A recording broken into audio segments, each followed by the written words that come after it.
Hello, everybody. Welcome to another episode of Strangers and Exiles podcast. I'm your host, Daniel Toyrek. This is my co-host, Daniel Toyrek Sr. Hello, everyone. How is everyone doing? Inside joke. They say that my son has a really good radio personality voice, and apparently I don't. So I was just trying to make one up. Then That sounded pretty good. I need to clarify something before we get into this. Last podcast, I mentioned that there was no place for me to water my Bodhi tree seed that's in my brain.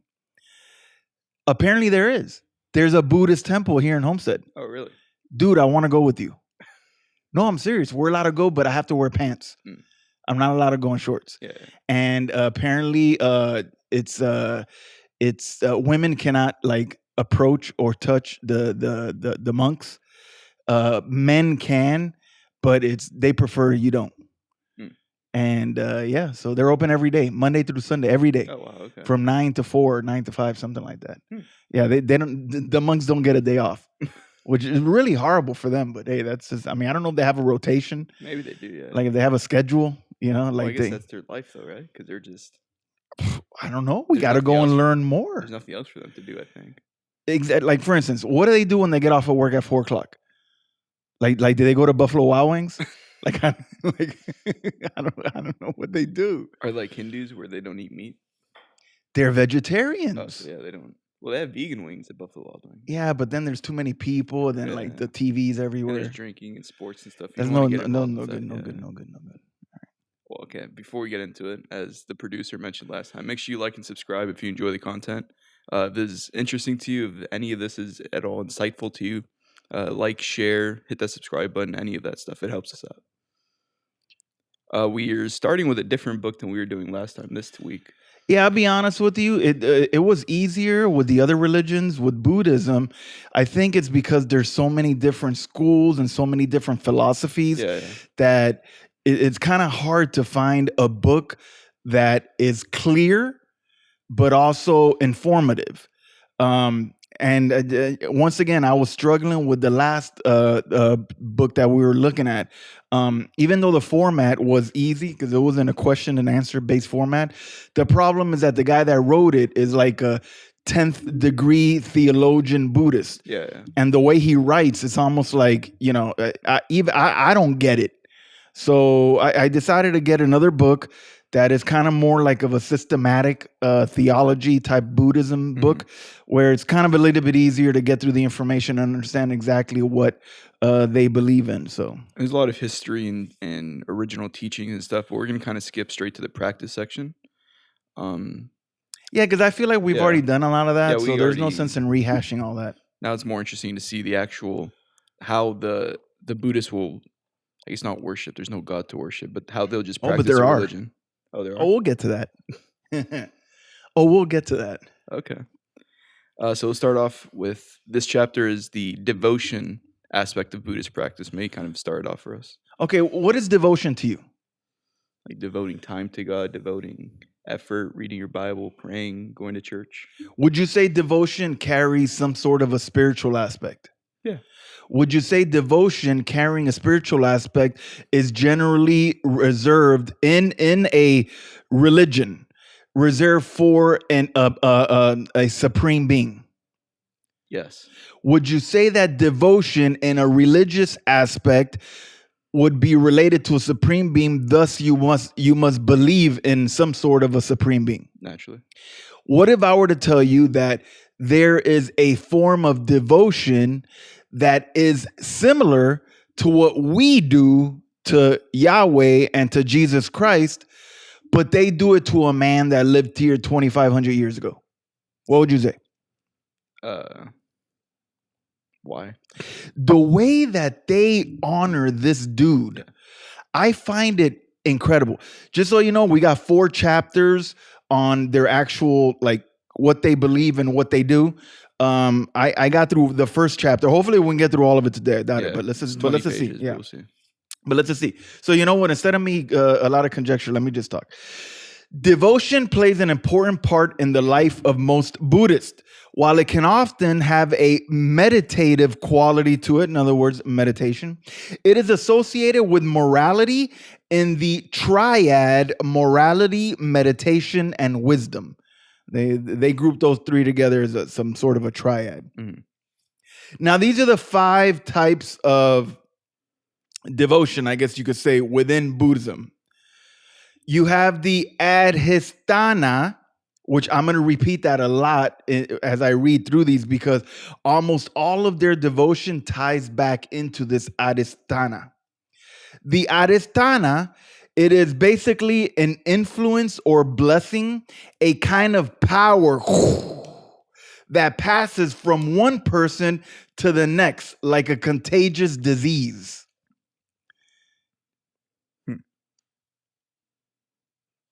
Okay, Yeah, yeah. let's see how them describe it.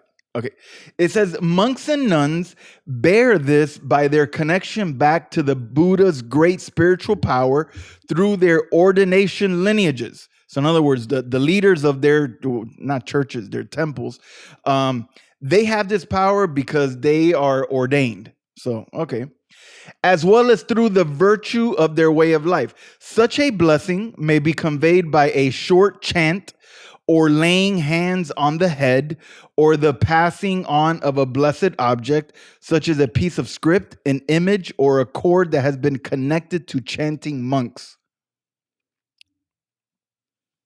So, in other words, if a monk gives me his shoelace, if a monk gives me a selfie of himself, Mhm. I am receiving a kind of power from him that they call adhisthana. Mhm. Okay. Doesn't make much sense though. Weird thing is that the Buddhists don't wear shoes. They wear like sandals, right? Yeah, Dang, no shoelaces. Okay, I mean, look, this one, I guess you could say, like, look, we kind of do this, yeah. you Ordaining a know, priest, I guess. ordaining a minister. We just had that with me. Whenever a baby is born, we put our hands on it. Yeah. But I wouldn't say that I am transferring a power. That's where we get weird on this. I would say that we are praying for the Lord God to bless. Here it's the monk passing on something to you. Yeah. This human monk.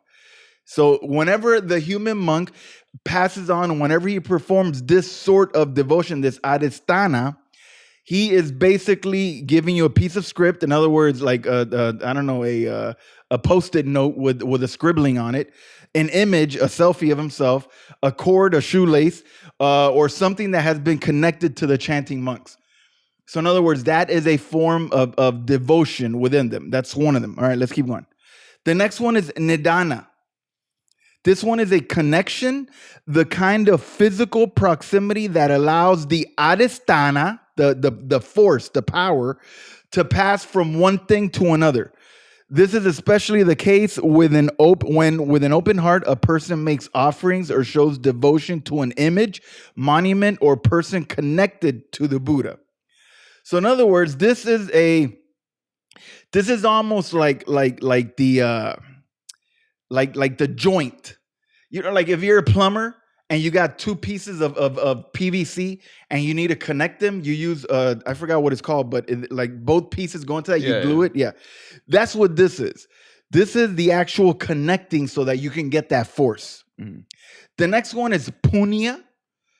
It is translated in this book as karmic fruitfulness. When I read that the first time, I started laughing.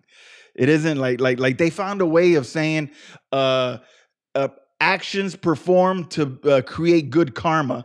They shortened it to karmic fruitfulness. Okay. The positive power or energy of goodness that can be actively accumulated and then directed to whatever goal one chooses.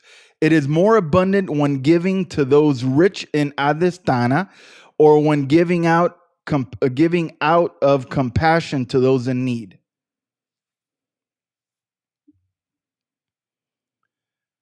I know. It sounds like you're trying to figure it out.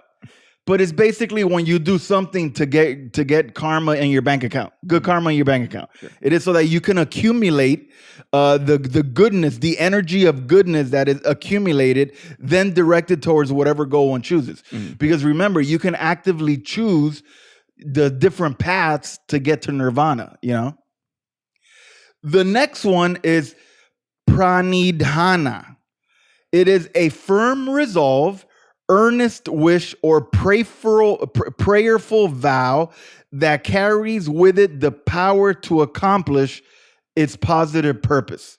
So, in other words, this one right here is you not giving up. Yeah. You saying, you know what, I'm going to get to the end. I'm going to do this. I'm going to do this.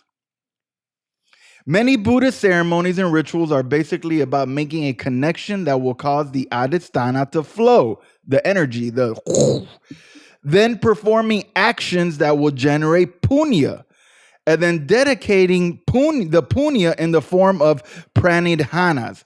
So, in other words, you have the ceremonies and rituals that are formed within the Buddhists. They are to make this blessing flow, this force, this energy, and then it is so that you can put good karma in your karma bank account, and then that will cause you to have more resolve, to keep fighting the good fight, to be perseverant. And the last one is satyavakya. Satyavakya. It is an asseveration or solemn utterance of some truth about the Buddha, Dharma, or Sangha, or of either a genuine virtue or embarrassing failing of oneself, which is seen to release a wonder working power for good to the benefit of oneself and to others. What does that mean to you? Like in layman's terms. See, we're not enlightened yet, so we don't understand these terms. Do you want me to plant a Bodhi tree in the backyard? You can sit under it every day.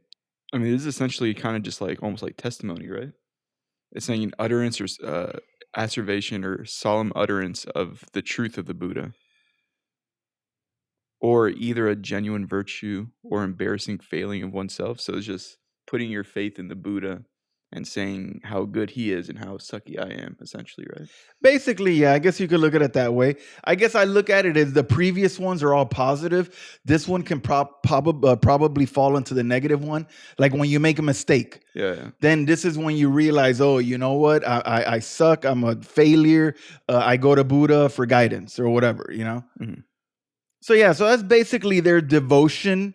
It's the breaking down. It isn't the practice of their devotion. It's actually the types, what they would consider devotion. Yeah. See, what I would consider devotion, I go to church. I read my Bible.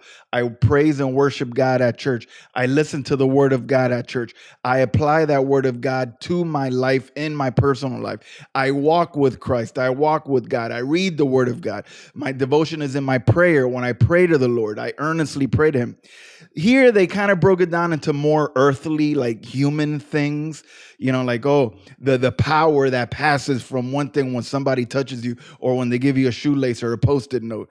And then it's the proximity of it when you have an open heart and you make an offering. And then it's the when you do these things, you get good karma in your good karma account. And then also the devotion is you not giving up, you being perseverant. Mm. And then the last one is basically, you understanding that you are a failure, that you are basically nothing, and that you go to Buddha and then you try to work for good. So it's once again a very humanistic. Of course, they don't believe in a creator God. They don't believe in some sort of a deity that is above all, that is sustaining the world. They broke away from the Hindus on that. Hindus have Brahman, which is the manifestation via Svara, and then Svara manifests itself as 6 other gods. So they got rid of all of that. And they just said, look, you know what? Let me delve deep into my mind and figure out exactly how I can reach enlightenment without the dependence on all these gods. And then this is what they came up with. It's all humanistic. Yeah. It's very linked to yourself and your actions and your work. So the next aspect of this chapter is talking about the focuses and locations of devotional acts, which is easiest way to say is like their churches, and then also like their icons and images that they would worship to. Exactly. So maybe kind of explain it in more detail.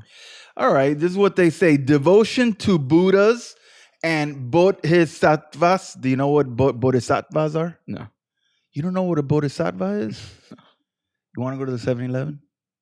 7-Eleven? Ask the guy. Oh. That was racist. I shouldn't have said. I apologize. That was an off-color remark. He's probably Hindu anyway. I mean, I don't know. Yeah. Yeah, you know what? He's Hindu. Yeah, those Hindu. They're the ones that drive the cabs. Anyway, no, the sheiks drive the cabs. Yeah, because they have the turbans. The thing. Yeah. Man, we're gonna get canceled. All right. So the bodhisattvas, you know what those are?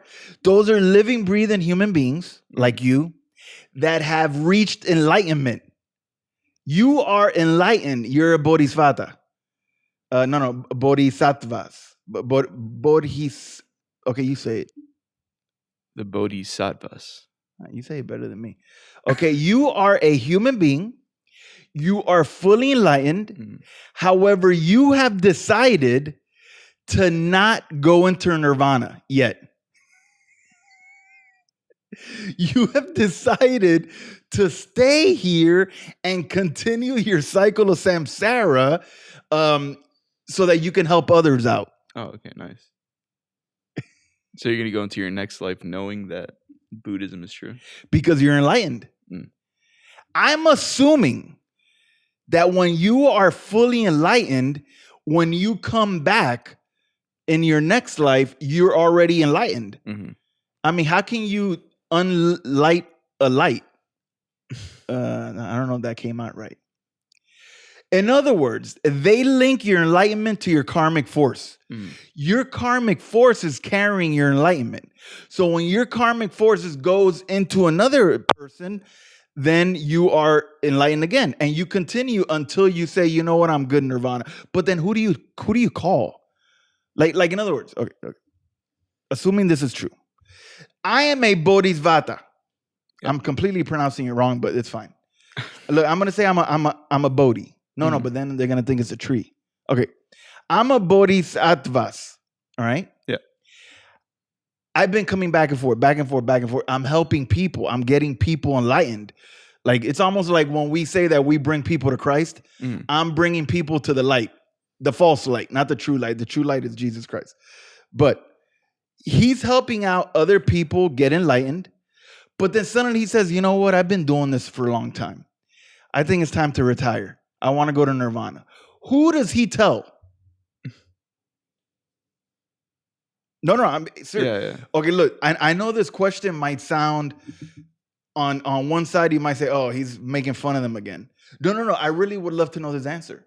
When a bodhisattva decides, I am done with this, I just want to go to nirvana, who does he tell?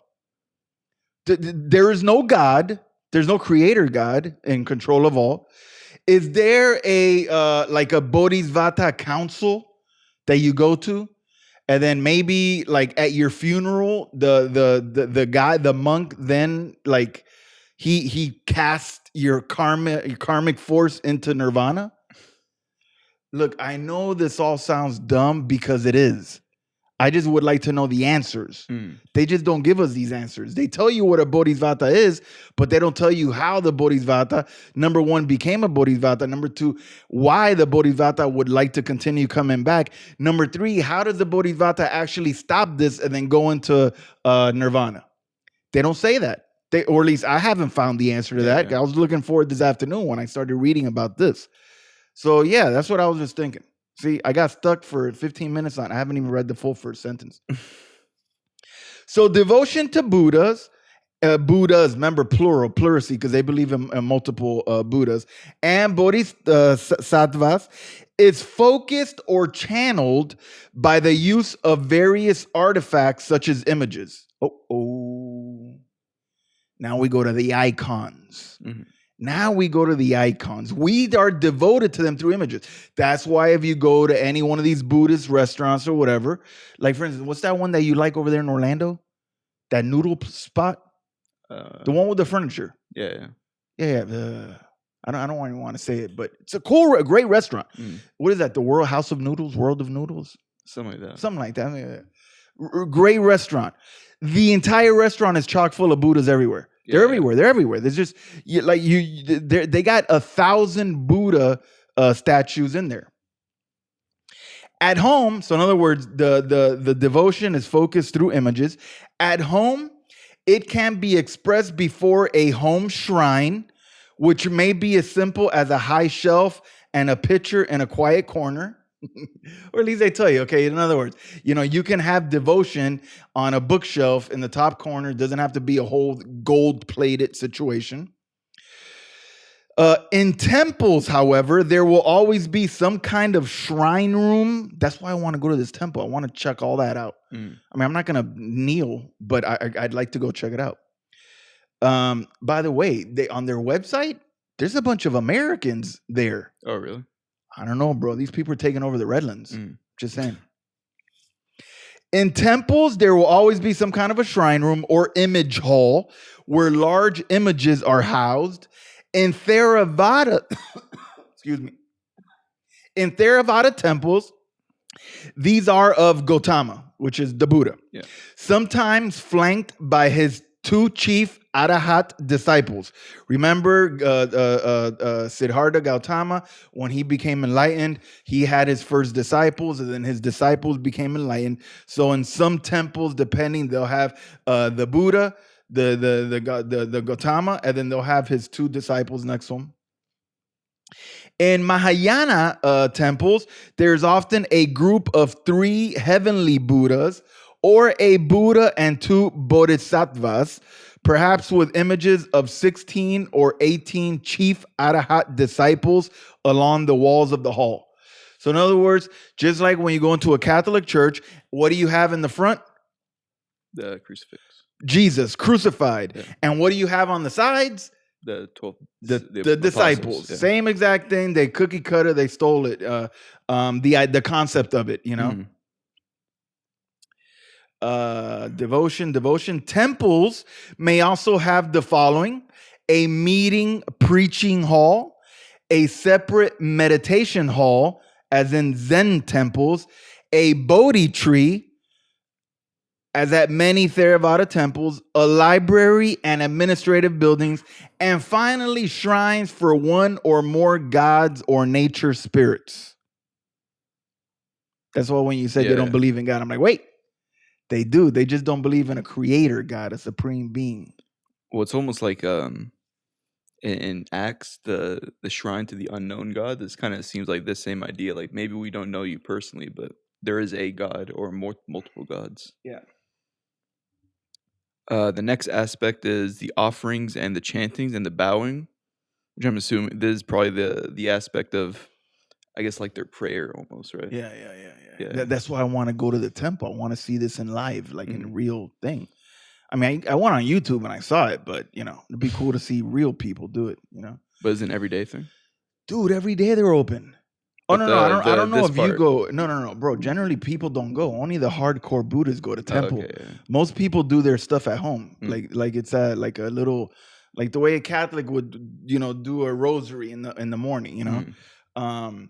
You got to remember, out of the 600 million Buddhists, there's probably just a small handful that are hardcore, just like in every religion. If you go to Islam, if you go to Christianity, it's all the same thing. You got out of the billions, there's really just a small remnant of true believers. Most Buddhist devotional acts are not congregational in essence. So boom, they're not about congregating. Though they are frequently occasions for coming together in a shared activity and experience. In the home, they are often carried out in the morning and or evening. Temple visits can be at any time, though they are most common at festivals or at special observance days, which we're going to get to that in a little while. On visiting a temple, a person performs acts which amount to showing devotion to the 3 refuges. We're going to get to that in a little bit too. The Buddha is represented by image, stupa, And Bodhi tree. Stupa, just so you know, is like the top part of a building. Oh, It's okay. what we would call like a pagoda. Mm. That's what a stupa is. The Dharma is represented by a sermon or informal teachings which the monks may give, and the Sangha is represented by the monks. In Buddhist cultures, people bow on many occasions. Children bow to parents and teachers. Adults bow to monks, nuns, lamas, and the elderly. And monks bow to those ordained for longer than themselves. So, in other words, there's a hierarchy here. Like a monk will never bow to me. I will bow to a monk. A monk will only bow to somebody else if that other monk has been in the thing longer than him, you know? Such lowering of the head acknowledges someone else as having more experience of life or of spiritual practice and develops respect and humility. It is natural then to bow before sacred objects which point towards the highest reality, and also to locate a Buddha image on the highest seat in a room. So, in other words, obviously, they always want to put Buddha on top to demonstrate that he is above us and we are below him. That's basically what it is. What about offerings? Offerings are usually accompanied by appropriate chanted verses. Together, these aim to arouse joyful and devout contemplation of the qualities of a holy being and aspiration for spiritual progress. Such acts consequently generate karmic fruitfulness. Yay! So, in other words, offerings generate. So, in other words, you give money here on earth, you get money back in the karma bank account. The most common offerings are flowers, which I thought was interesting. Yeah, That yeah. is okay. Well, I guess not everyone can pay money, right? If you're Okay, like if I'm short a on Buddhist, cash. if I'm a Buddhist in a temple, we got to pay the rent. We got electricity. Flowers ain't gonna pay that. I'm sorry, those dozen roses are not gonna pay FPL. Yeah, All right, just that's I just what guess. I think. The pleasant odor of smoldering incense sticks frequently greets a person on entering a Buddhist temple. So, okay, now we're getting a little bit more. Now we know a little bit what to expect. We're going to see shrines. We're going to see icons or imagery. We're going to we're going to see smell incense. Okay, all right. Just to get an idea of what we're in for. A Pali incense offering verse refers to the Buddha as he. This is the Pali is the language that their books were written in. This is one of the verses that's referring to the Buddha. He, a fragrant body and fragrant face. I guarantee this dude did not smell good. I'm sorry, man. I look. All right. I'm not even gonna go into that rabbit hole.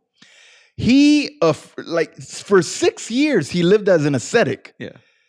The guy was homeless. He was starving himself. Those are not the dudes that generally you say are like fresh and clean. So fresh and so clean. So fresh and so clean. Okay, he a fragrant body and fragrant face, fragrant with infinite virtues. This reflects the idea that the Buddha had an odor of sanctity, a certain air about him suggestive of his glorious character and virtue. I guarantee you if I was next to him, I'd be like, there's a certain air about this guy, but it isn't his virtues though.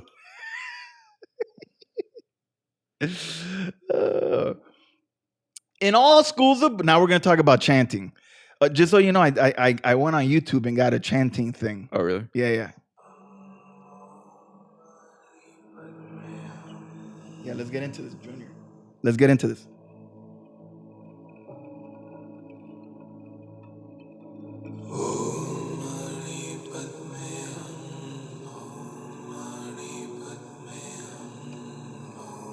Isn't it calming? Isn't it calming? Yeah. Like seriously, I want to like take a shower to this. But just so you know, they're reading verses. Yeah. They're reading verses from their Bible. We just don't know the language.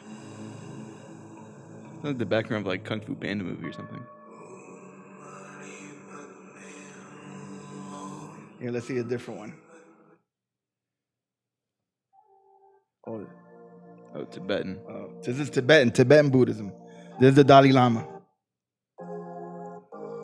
It's a long intro. I think this one's just music. It's just music. Oh, it's Yeah. a Zen sound. Yeah, yeah. Oh, okay. Well, that was nice. That's nice to have in the background, like to I don't know. Okay, let's see. OM chanting. I wanted to find like the Mongolian ones, like The Mongolian yeah, throat like the singing. Chinese ones. Yeah, yeah.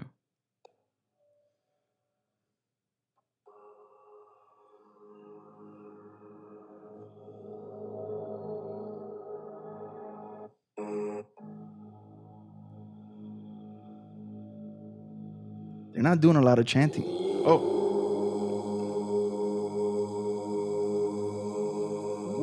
Sounds kind of ominous. this is awesome. Like a Buddhist horror film. Dude, seriously, you don't want to go there to the temple in Homestead and check this out? I want to see if they're singing this when I go.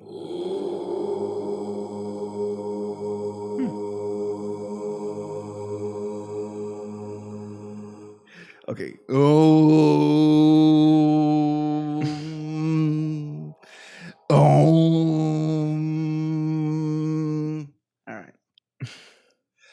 Well, I wanted you to hear that. I wanted you to hear that before I tell you what they believe in chanting. Yeah, yeah. Now you know what it is, right?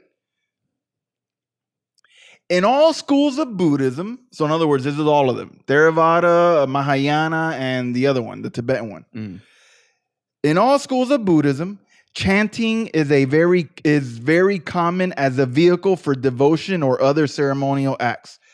Its use derives from early Buddhism, when Indian society made little use of writing and a learned person was much heard rather than well read. Mm. So, okay, it goes back to the culture where people were more vocal instead of writing down. Buddhist chanting is neither singing nor a monotonous dirge. I don't know. It sounded like a monotonous dirge to me, but all right. I'll go with them.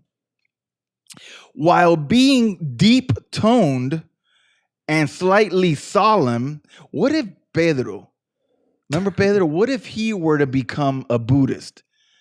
Would he not be allowed to chant? It'd be too high pitch. Because like for instance, these guys were like boom. With Pedro, it'd be like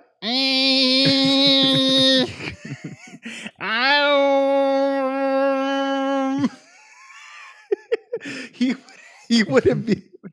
What happened with Tom? Tom got scared with that. Yeah, I know. I get scared when I hear Pedro too. We're just thinking about him because we spoke with Angie and Gabby. We're having a personal conversation here. Anyway, sorry, that's a guy that we know that has a very high pitched voice. So I just, it'll be funny to see him dressed up in the robe doing this. I don't know. While being deep toned and slightly solemn, it holds the interest with its small variations of pitch and rhythm. It is particularly impressive when a group of monks and or nuns chant, for they may use different keys, all blending into a harmonious whole. I'm gonna look up to see if there's like a orchestra chanting Buddhist, like a Buddhist chanting orchestra. Look that up while I'm reading. The chants are usually in ancient languages such as Pali or Old Tibetan, thus giving them an added air of sanctity. So just because they're in the old language, they're more like holy, you know? It's almost like if I go and I pray to Jesus in Aramaic or Hebrew, it's going to be a better prayer than if I pray in English. Well, at least look, the Muslims believe in that. That's why they pray only in Arabic. They don't believe in you praying to Allah because Allah only speaks Arabic. Even though they've translated the Quran into every language in the world, however, when you pray to Allah, you can only pray in Arabic. Did you find anything? Oh, see this one. Where's it? Get some volume. Ooh. Oh, no, is it down there or up here? Yeah, it's there. This is the one that I wanted to hear. Oh, this is like a Broadway show. Buddhist Broadway it's a show? little orchestra. Oh.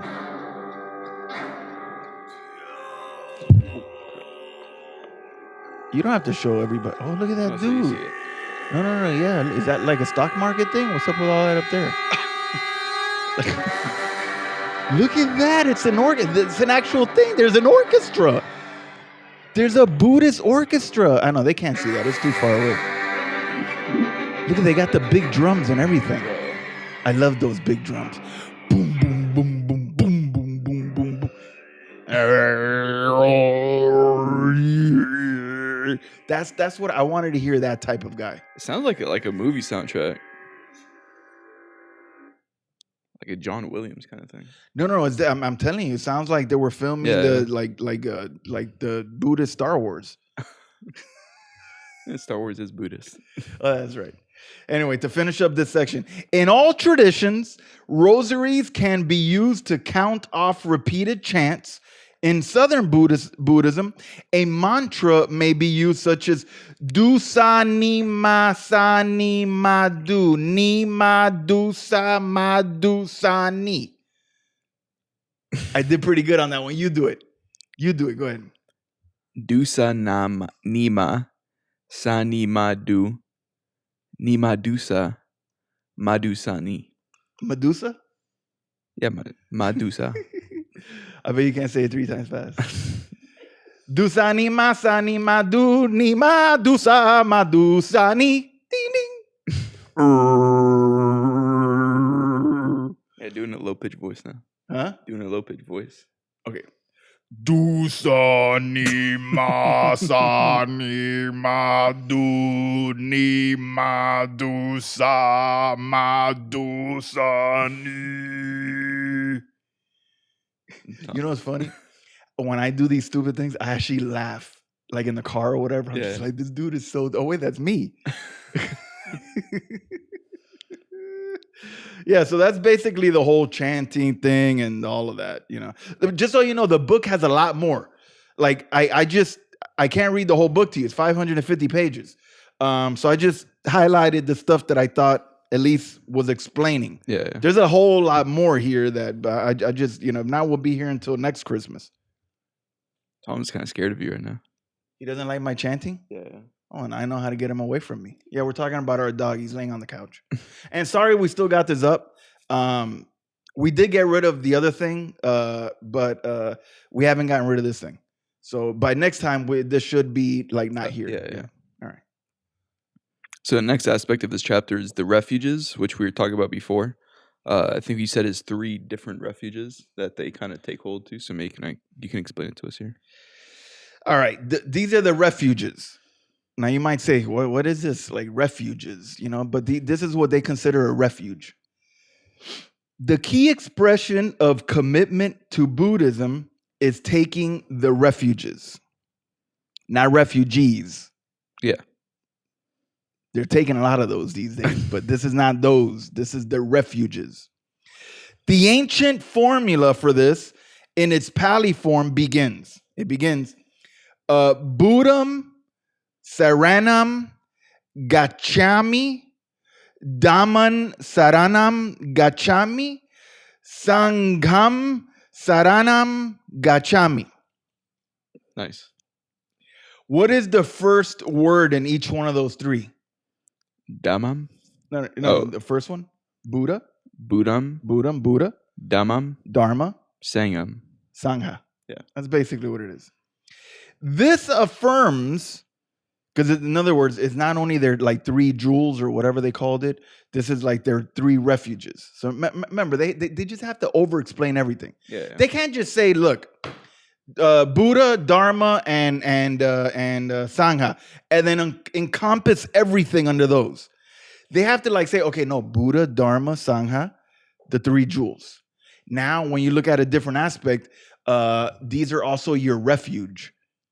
Like, that's kind of implied when you told me the first time. Yeah. You don't need to now tell me that they are also, in addition to being my 3 jewels, they're also my refuge. Okay.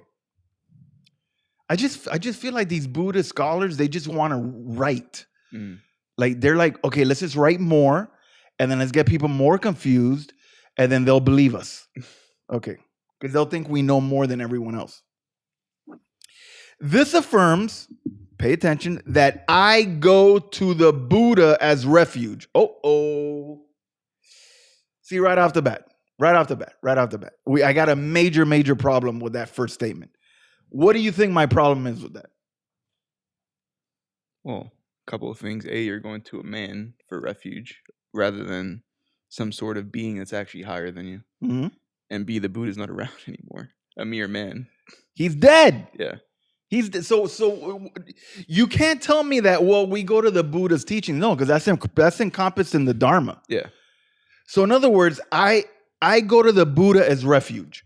So what? I go to that gold statue that I have, that portrait of Buddha that I have on my shelf in the corner in a dark room. Mm-hmm. I go there and what? What do I do to that? What I chant? I do or Pedro would say.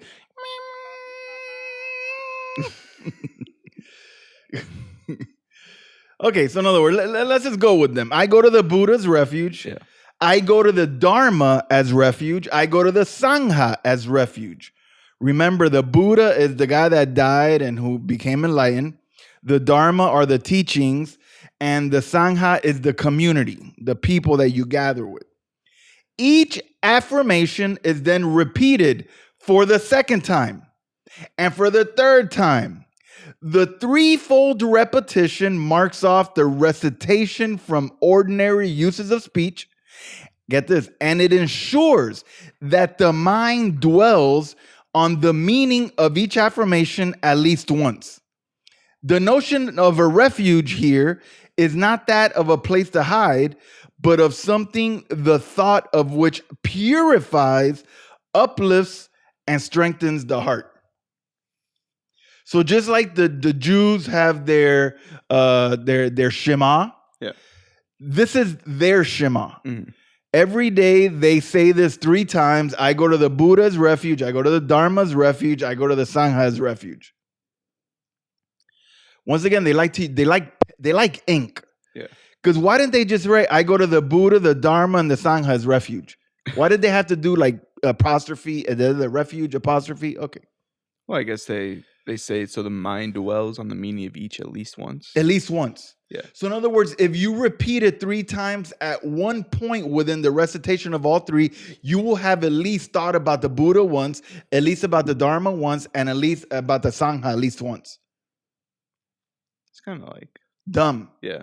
It sounds like something you tell a first grader. Yeah. Repeat after me, Billy. And then he repeats, and then you're like, okay, if you say this 3 times, eventually it'll stick. So that's their version. I know. See, once again, some of these things, it sounds like, whoa, these people are deep, you know? And then some other times it's like so dumb. Like it's just, I don't know. The refuges remind the Buddhist of calm, wise, spiritual people and states of mind, and so helps engender these states. So in other words, since it reminds you of wise, calm, spiritual people, it will help you get into that state. Okay. The value of the Buddha, Dharma, and Sangha is denoted by the fact that they are also known as the 3 jewels, the spiritual treasures of supreme worth. Let's talk about the Buddha.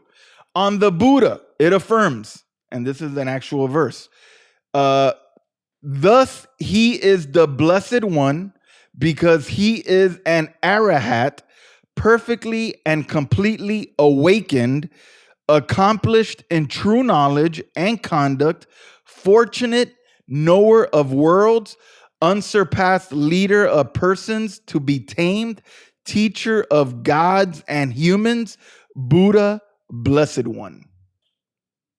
Teacher of gods? I mean, I don't know what else to say about that. Yeah. I mean, they've completely made this mere man, into something that is demonic. It's completely devilish. He's a teacher of gods, but you see that gods is lowercase. So is this the gods that are in their like versions of heavens that like, in other words, you could be reborn as a god, but then their gods are not eternal. Their gods die. Yeah, yeah, I guess. So I guess Buddha's teaching the gods. I don't know. Now, in regards to the Dharma, this is the Pali chant on Dharma. Well expounded by the Blessed One is Dharma, directly visible, immediate. Wait, do they do this one singing too? Since it's a chant?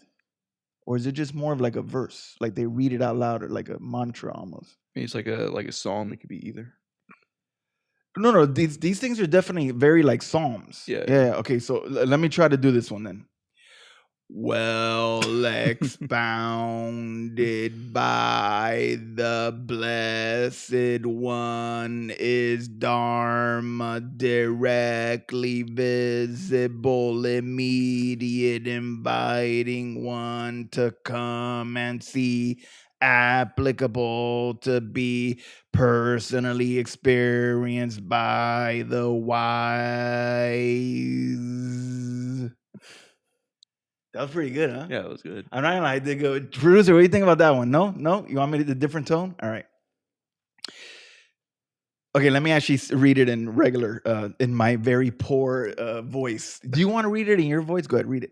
Well expounded. Well expounded by the Blessed One is Dharma, directly visible, immediate, inviting one to come and see, applicable, and to be personally experienced by the wise. This emphasizes Dharma as ever available, open to experiential investigation, practical, and transformatory. So that's what they feel about Dharma when it comes to these refuges. Now, what is the last one? The Sangha. The Pali chant, I'm not going to chant this one. This one's long. The Pali chant on the Sangha or community is, this is the chant. The community of the Blessed One's disciples is practicing the good way, practicing the straight way, practicing the true way, practicing the proper way. That is the 4 pairs of persons, the 8 types of individuals.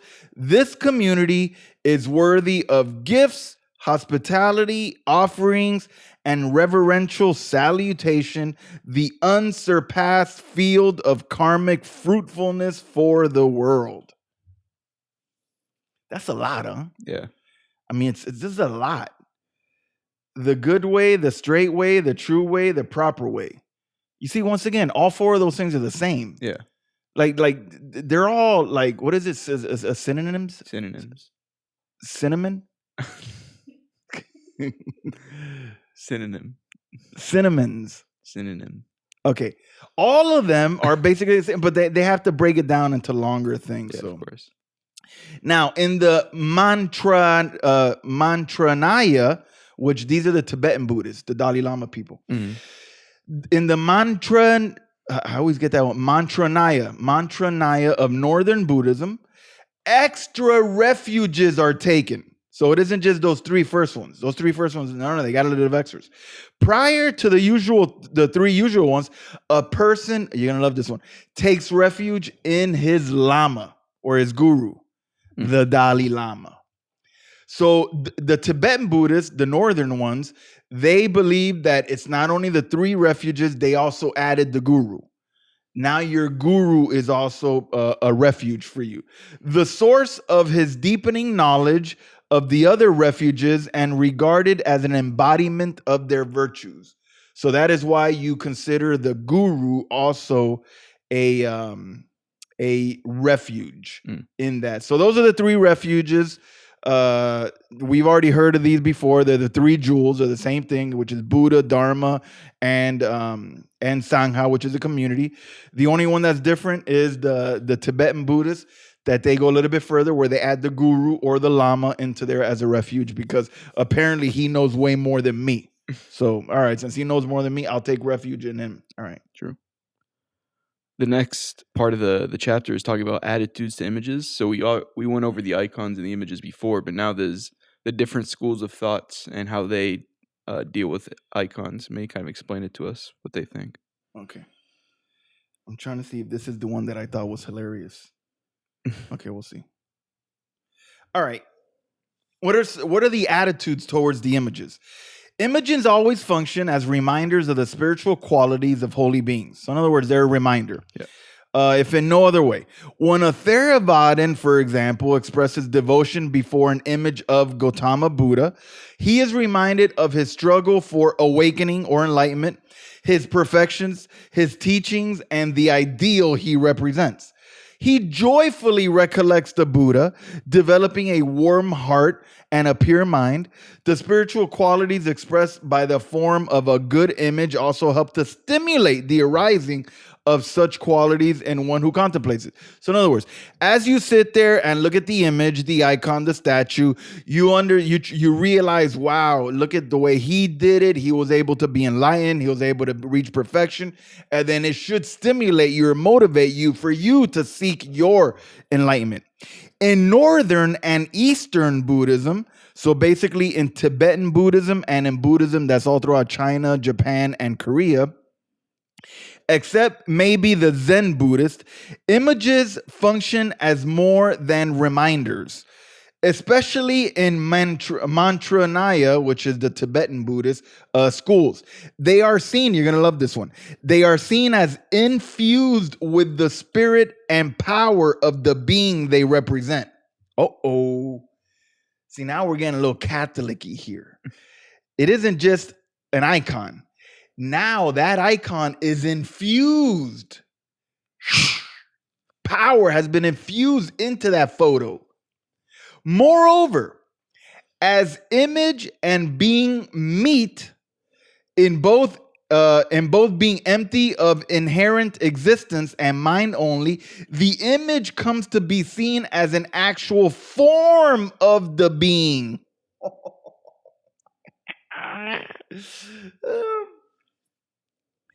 In other words, since they believe that you don't go on forever, that image actually becomes a being. Yeah. So in other words, okay. Next time we go to Orlando, we're going to go to Orlando in April. We're going to go to that noodle restaurant. We're literally going to be having dinner with Buddha. Because the image is a being. Yeah. The image is a actual form of the being. So when you order your Thai drunken noodles or whatever you get, your pad Thai, know that you are eating that pad Thai in the presence of Siddhartha Gautama, the Buddha. Okay? Hey, look, this is their book, not my book. All right? Once again, this is their book. For this, it must have the traditional form and symbolism and be consecrated. Oh, maybe the ones from there are not consecrated. Yeah. I didn't read ahead. Can we ask the owner if maybe they have been consecrated? I mean, just for my personal, I want to know if I'm eating with Buddha. Like, maybe I'll behave differently. All right. This is done by chant. Oh, okay, wait. So this is how you can get consecrated. This is done by chanting prayers and mantras over it. Imagine. Okay, wait. Okay, this is Buddha. See no evil, hear no evil, speak no evil. Okay. So I have this statue of Buddha. I take it to my local my local monk. He chants prayers and mantras to this. He does a and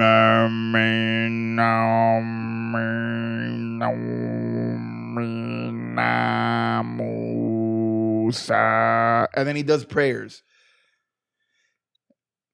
over it by placing it in scriptures or relics and even internal organs of clay, and by completing and wetting the eyes.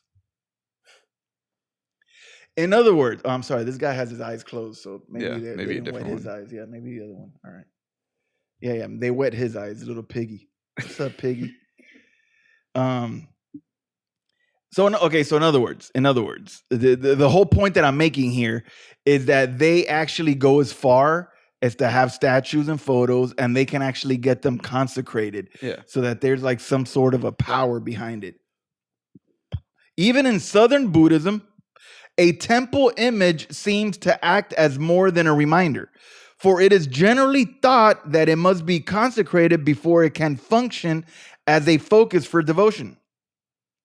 Consecration involves the placing of relics in the image and a monk reciting some Pali verses over it. In Sri Lanka, these verses are the ones said to have been spoken by the Buddha immediately after his awakening. Mm. Interesting. In fact, in Southern Buddhism, just so you know, the Southern Buddhism is the Theravada. That's the one that's the Sri Lanka, India, and those Asian countries. In Southern Buddhism, there is a widely held belief in a kind of Buddha force.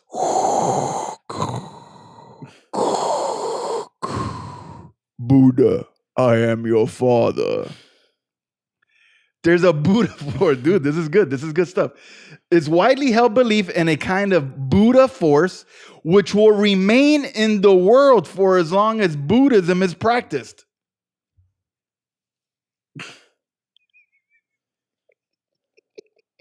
Okay, explain that to me. That there's a Say it, dude. Say it. there's this weird force kind of spiritual aspect that goes all around the world that will stay there unless all the Buddhists stop being Buddhists. Oh, and then Yeah. But as long as there's Buddhism, there's a force going on around the world. It's good for us. In the end times, when Christ has a second coming, he comes, destroys all the enemies. No more force. There's no more force. Yes, Yeah. yes. It's going to be like Anakin. Indeed, a booklet produced by a Thai temple. It's always weird saying Thai temple, right? Like, because Thai you're temple. reading it. Yeah, I guess. Yeah. Because it's THAI. So you almost want to say Thai temple, but okay. Thai temple in London says of the Buddha. This is a Thai temple in London of the Buddha. Although now his physical form no longer exists, his spiritual form, that is his benevolence and great compassion, remains in the world. This attitude is reflected in the way that Southern Buddhists regard relics and Bodhi trees as having a protective power for good. The force. Where are we at? 58. Okay. Yeah, I'm starting to read this. Next part of this is protective chanting. I'm reading the first little bit. Essentially, the idea is that listening to chanting or just chanting in general gives you a form of protection. They're called paritas. Paritas. Safety runes. Paritas. Yeah. What does that mean? What do you mean? What does it mean? What is that? How does it protect you? You never seen like Harry Potter? Harry Potter? What do you Yeah. mean? Okay, let's just assume. Let's just assume Harry Potter and Hermione Granger were Buddhist.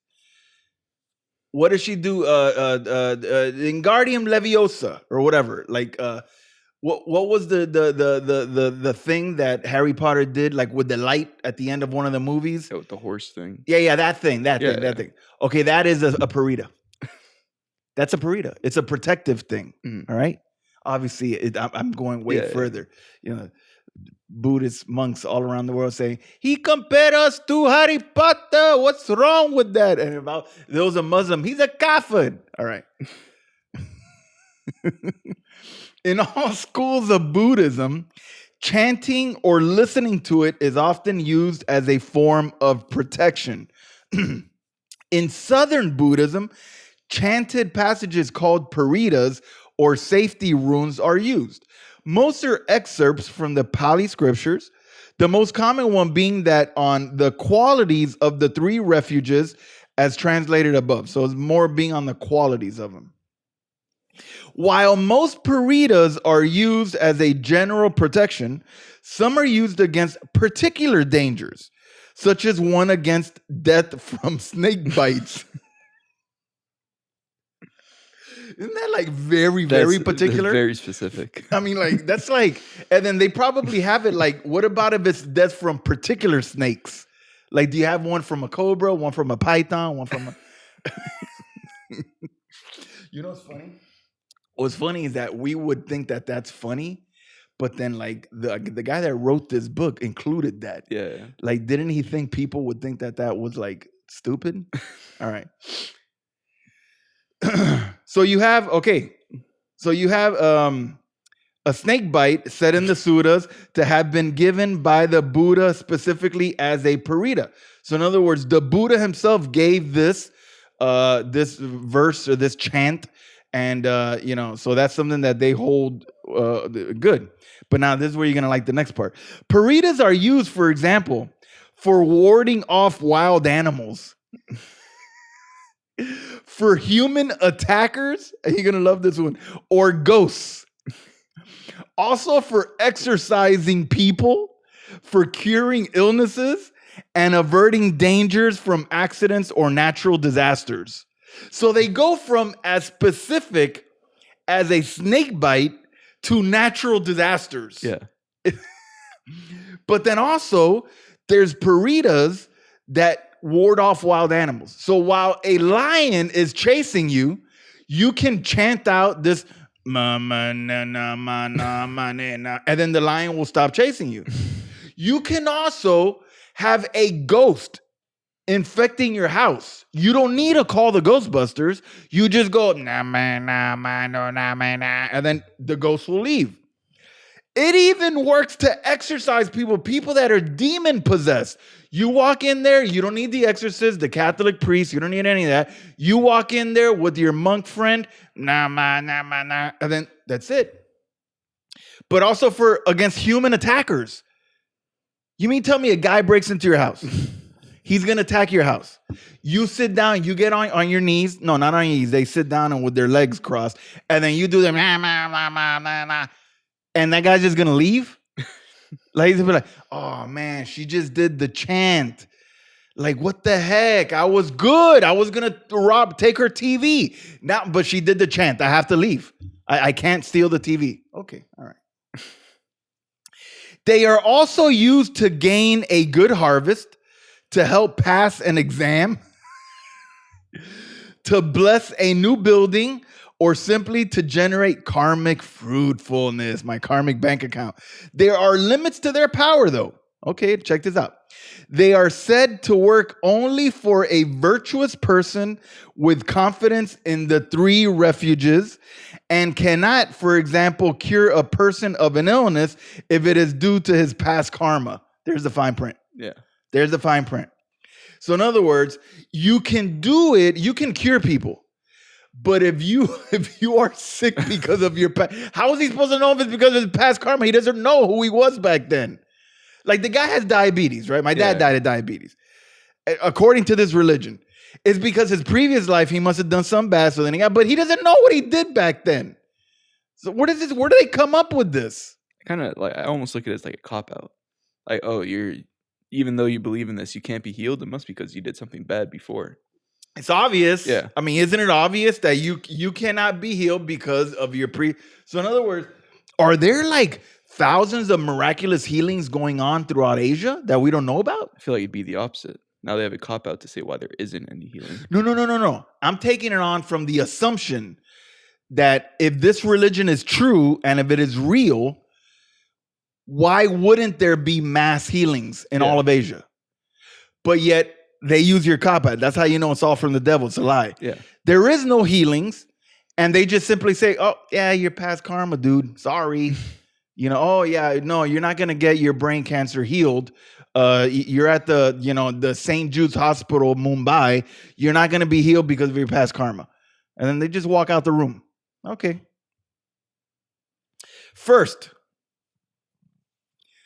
I'm sorry, I'm kind of a reflux. It was that fire dinner you cooked. First, to chant or listen to a parita is soothing and leads to self-confidence and a calm, pure mind. Look up a Buddhist parita video. I want to hear one. I don't know what they are. As the mind is in a healthier state, this may cure psychosomatic illnesses or make a person more alert and better at avoiding the dangers of life. So that's the first one. It calms you down, it soothes you, it chills you, you might actually heal yourself. Go ahead. This is a Parita? Yep. Is it a healing one? Because I might need that. Blessings and protection. All right, I could go for some blessing. I mean, the healing one would be better. Because I know a lot of people have, we could actually send that to.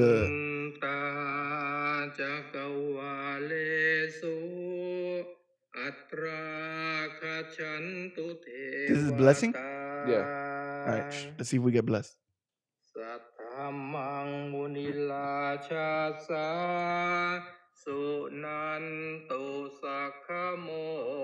Oh, it tells you what they're saying. Yeah. Okay.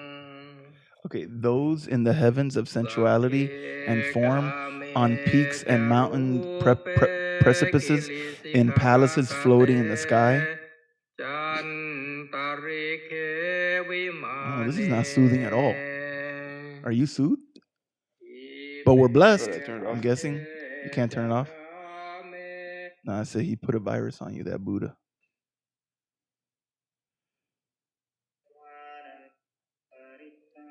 I guess it also depends on the guy's voice, you know? Like that guy had a weird voice. See, this is more of it.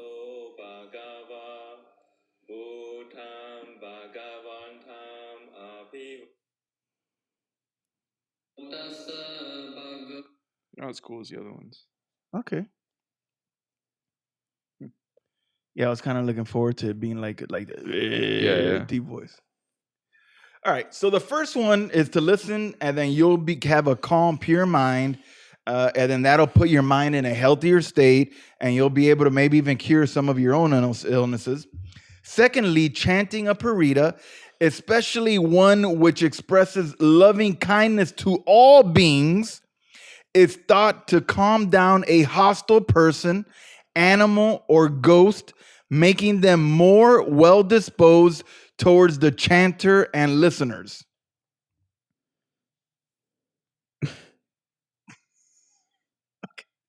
Okay, so tell me, Gordo. A guy breaks into your house, or you got a ghost in front of you.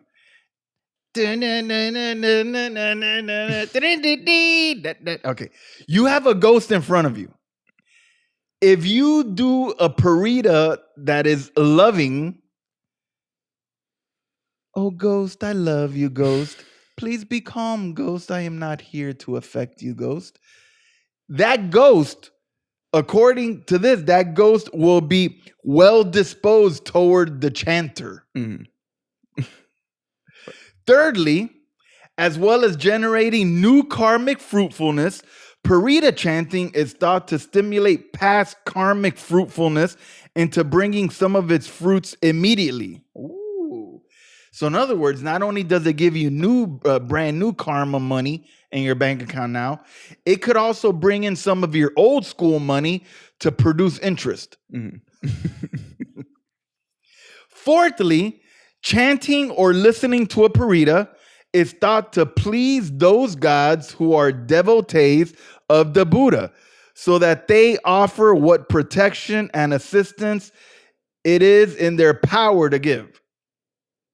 Lastly, the spiritual power of the Buddha, the greatly compassionate protector, and of the truth he expressed, is seen as continuing in his words, with its beneficial influence being liberated when these are devoutly chanted. So in other words, at the end of the day, the Buddha himself shows his power and might when these are chanted.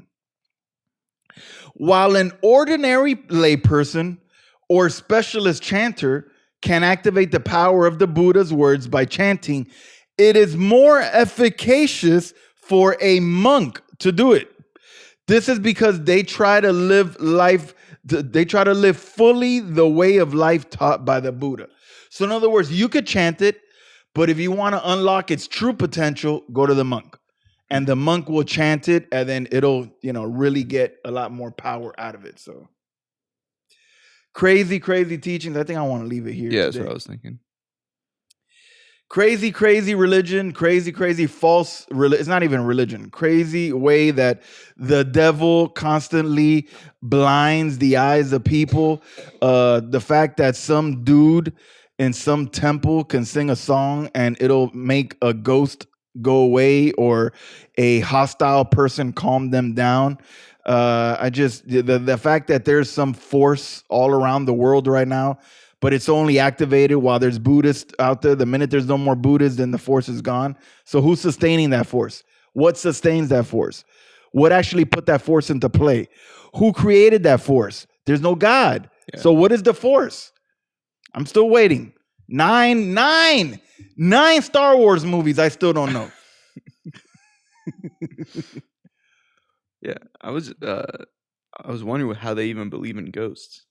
Because in theory, a ghost is what, like a dead person that roams around? A ghost is a supernatural being. Yeah. But they do believe in gods, but they just don't believe in a creator sustainer God. Yeah. So that's their whole beef with it. I haven't really gotten into what gods they believe in. Maybe I might do a little bit of research on that now that we've broached that subject. Yeah. They just don't believe in a Brahmin Yahweh type of creator sustainer God. So yeah. Do you have any thoughts?